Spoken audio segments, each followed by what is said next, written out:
J'ai 24 ans. J'ai perdu l'odorat à 23 ans. J'ai perdu l'odorat, j'ai perdu mon travail, et maintenant j'ai 25 ans déjà.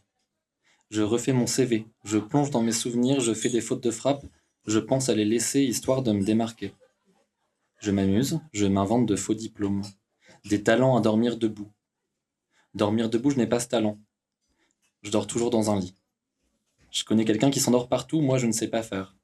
Il me faut un lit, à peine de lumière, et le bruit de mon cœur ni trop bas ni trop fort.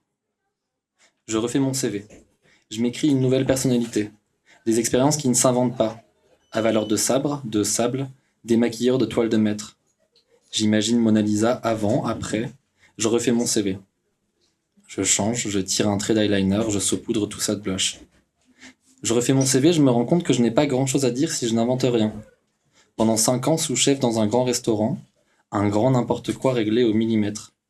Pendant 5 ans, ravaler son angoisse, la faire taire, l'étouffer dans le bruit, la recouvrir, laisser bouillir, soulever le couvercle une fois de temps en temps, laisser la vapeur s'échapper, s'assurer que ça ne crame pas au fond.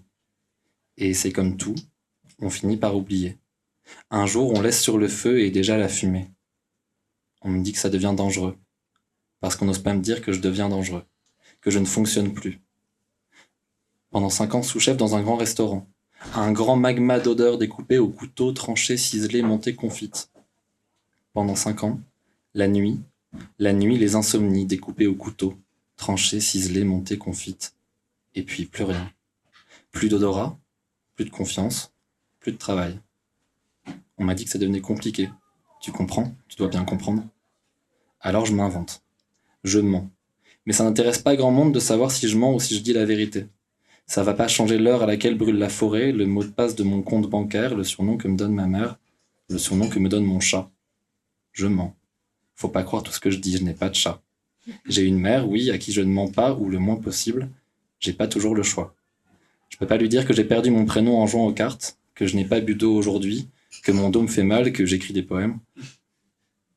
J'ai perdu l'odorat à 23 ans. Ça s'est pas fait en une nuit, c'est pas le Big Bang. Et encore, je sais pas en combien de temps le Big Bang. J'avais jamais pensé à ça. C'est difficile de penser aussi grand.